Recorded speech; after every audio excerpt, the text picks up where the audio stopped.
to our deep dive. We've been unpacking all these facts about dental arch growth and how it connects to orthodontics. Remember those primate spaces closing up around age 6? Yeah, those little gaps. Right, so that's when those first permanent molars erupt. Ah. And they really shape the future of your bite. Okay, tell me more about those molars. I'm all ears. It's amazing they have such a big job. What's amazing is how they determine the vertical dimension of your bite. Wow. They literally set the stage for how your upper and lower teeth will fit together, kind of like laying the foundation for a house. Okay, I like that analogy. And speaking of foundations, remember leeway space. Of course. Yeah. Nature's buffer zone, right? I'm starting to get how important those millimeters are. They're really important. But I gotta admit, pulling out perfectly good baby teeth to make space seems kind of counterintuitive, you know? Right. That's where understanding serial extraction comes in. Remember, it's not just yanking teeth randomly. Right. It's carefully planned to guide those permanent teeth into the best spot. Okay, so it's like preemptively tackling crowding before it even starts. Yeah, exactly. But how do orthodontists decide if this approach is right for someone? Seems like a big decision. Absolutely, and it's not taken lightly. One crucial tool they use is something called a cephalometric analysis, Cephalometric analysis, okay. which involves taking special X-rays of the head, called cephalometric radiographs, Okay. to get a detailed look at the skull and jaw bones. So they're looking at the whole structure of the face, not just the teeth themselves. Precisely. By studying these X-rays, orthodontists can assess things like growth patterns, facial proportions, and the relationship between the upper and lower jaws. So it helps them see if there are any skeletal problems that might cause bite problems. Exactly, yeah. Wow, I'm realizing how connected everything is. It's not just about straight teeth, it's how they fit into the whole facial structure. All right, it's the bigger picture. Are there any other key measurements or analyses they use to figure this all out? You bet. Remember those study models we talked about earlier? Yeah, those plaster casts. Exactly. They give valuable information about tooth size, arch shape, and the relationship between individual teeth. So those models aren't just for show. Not at all. Orthodontists use those models to take precise measurements Okay. and identify any areas where crowding or spacing might be a problem. So they're really important for diagnosis. They are, yeah. They'll also look at the curve of Spee. Curve of Spee, what's that? It's that natural curvature of your bite from front to back. Okay. Think of it like a gentle roller coaster track. Okay, I can picture that. And if that curve is too steep or too flat, it can affect how your teeth come together Oh, interesting. and even impact how your jaw works. Wow. I never knew how many details went into a healthy bite. It's like a puzzle. It is a very complex puzzle. And that's why it's so important to have a skilled orthodontist guiding the process. Absolutely. They're trained to see all those little things and develop a treatment plan that works for you. Makes sense. Speaking of long-term, are there any downsides to serial extraction that we should be aware of? You're right. Like any procedure, there are risks and benefits. Right. And it's important to know both before making a decision. Absolutely. One potential drawback is that it often requires a second phase of treatment later on. Oh, so it's not just one and done? Not always. No, even with careful planning, it's not always possible to get perfect alignment with extractions alone. Okay, so it's a staged approach. Exactly. And that's why realistic expectations are so important. Right. Serial extraction can create space and guide tooth eruption, but it's not magic. True. Braces or other appliances might still be needed down the line to fine-tune things. So it's all about working with your orthodontist to create a plan that works for you. Exactly. It's a partnership. What are some other potential downsides? Another thing to consider is the possibility of bite deepening. Bite deepening, what's that? It means that the lower front teeth might bite too close to the gum tissue behind the upper front teeth. Oh, okay, that doesn't sound good. What causes that? And can you prevent it? It can happen when the lower jaw grows more than expected after extractions, Okay. or if the upper front teeth are tipped too far forward during treatment. Gotcha. Skilled orthodontists are aware of this and take steps to minimize the risk. So it's about careful monitoring and adjustments throughout treatment. Exactly. Sounds like having a good relationship with your orthodontist is key. Absolutely. It's a team effort. Your orthodontist should explain everything clearly, answer your questions honestly, and work with you to create a plan that feels right. This has been so helpful. I feel like I'm starting to see the big picture. But orthodontics has its own language, right? It does, yeah. Maybe we could break down some key terms just so everyone's on the same page. Sure, let's do it.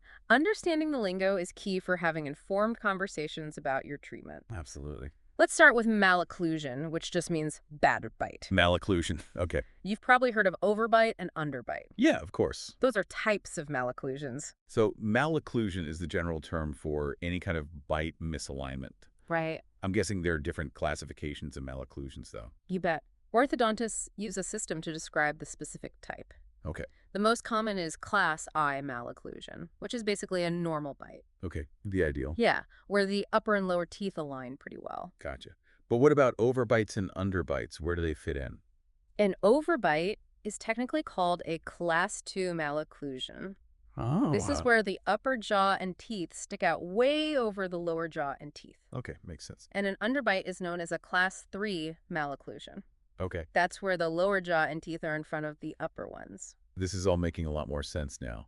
So by knowing these classifications, orthodontists can figure out the problem and create a targeted plan. Exactly, yeah. What about other terms? We've talked a lot about arch length and leeway space. Right. Are there other key spaces we should know about? We talked about primate spaces earlier. Yeah, those tiny gaps in baby teeth. Right. It's worth revisiting those because they're important in early development. Okay. Remember, they're mesial to the upper canines and distal to the lower canines. Wait, I always get mesial and distal mixed up. Can you remind me? No problem.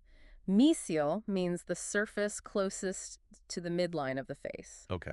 And distal means the surface farthest away. Okay, that makes sense. So those primate spaces are tucked in towards the front of the upper canines and towards the back of the lower canines. Ah, I get it. It's like a little map at the mouth. Exactly. And those spaces usually disappear around age 6, making way for those permanent incisors to come in. It's all connected. It really is. And speaking of space, remember leeway space. Yeah, those all-important millimeters. It's good to go over those measurements again. Okay. Because they're really important in planning treatment. Yes, please.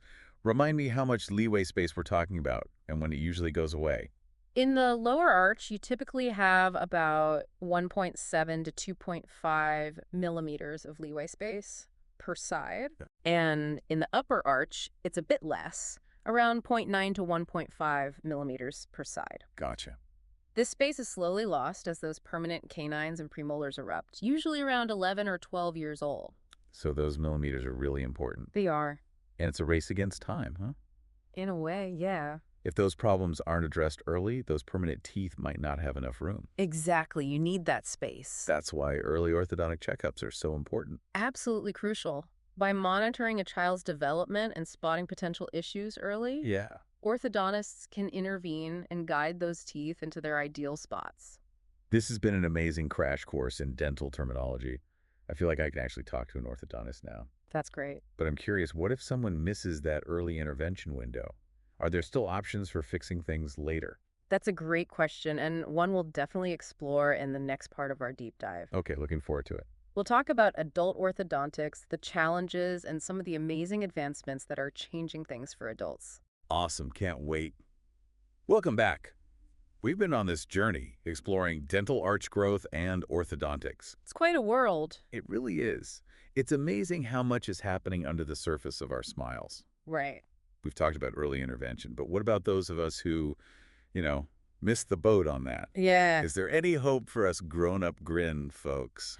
Good news is, it's never too late to improve your smile and your bite. Okay, kid. Adult orthodontics is growing like crazy, and there are more options than ever before. That's a relief to hear. I always thought braces were just a kid thing.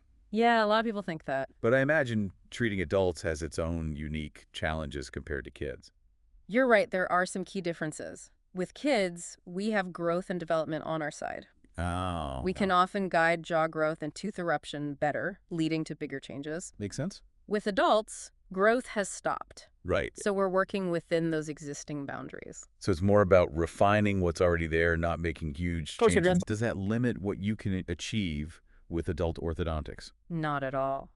We might not be able to use growth the same way, Right. but we can still get amazing results. Advances in technology and techniques let us move teeth precisely and address all sorts of issues, from crowding to more complex bite problems. Speaking of advancements, What are some of the exciting things happening in adult orthodontics that you're excited about? Oh, there's a lot going on. I've heard about those clear aligners. Hmm. Are those as good as traditional braces? Clear aligners, like Invisalign, have really changed things, offering a discreet and comfy alternative to metal braces. Yeah.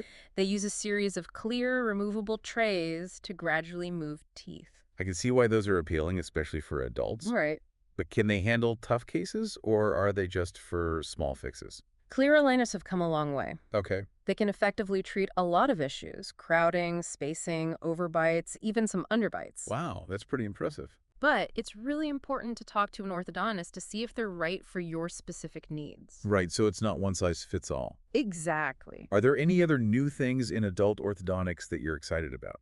One area that's really pushing boundaries is using temporary anchorage devices, or TADs. Dads, okay. What are those? They're tiny screw-like implants that are temporarily placed in the jawbone Oh, why? to give us a fixed point to move teeth from. Implants in the jawbone. That sounds kind of intense. I know it sounds like a lot, but they're really safe and people tolerate them well. Okay. The great thing about TADs is that they let us do movements that weren't possible before, especially in adults. So like little handles giving you more control over how the teeth move. Exactly. What kinds of cases benefit from TADs? Well, they're super helpful for fixing big bite discrepancies, intruding over-erupted teeth, and closing those extraction spaces. So they're like a game changer for certain cases. They really are. This is fascinating.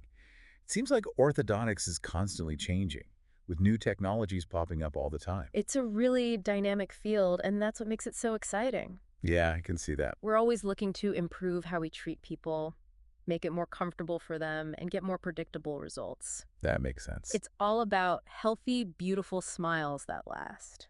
This deep dive has been amazing. I used to think orthodontics was all about looks, but now I get how important it is for oral health. I'm glad to hear that. It's so much more than straight teeth. Exactly. It's about being able to chew properly, speak clearly, and having healthy jaw joints. It's an investment in your overall well-being. One big takeaway for me is the importance of personalized treatment. Couldn't agree more. There's no one-size-fits-all, and it takes a skilled orthodontist to figure out what each patient needs. Every smile is unique, and the treatment should be too. Right. It's about finding the best solution for each person. Exactly. We've covered so much in this deep dive, from those tiny primate spaces to the high-tech TADs. It's been a journey. It really has. Before we wrap up, do you have any final thoughts or advice for our listeners? You know, knowledge is power when it comes to your oral health. That's true. Take the time to understand your options, ask questions, and don't be afraid to get a second opinion. Good advice. Remember, a healthy, confident smile is possible no matter your age. I love that. It's never too early or too late to invest in your smile. That's right. Thanks for joining us on this incredible deep dive into dental arch growth and orthodontics. My pleasure. Keep those jaws healthy and those smiles bright.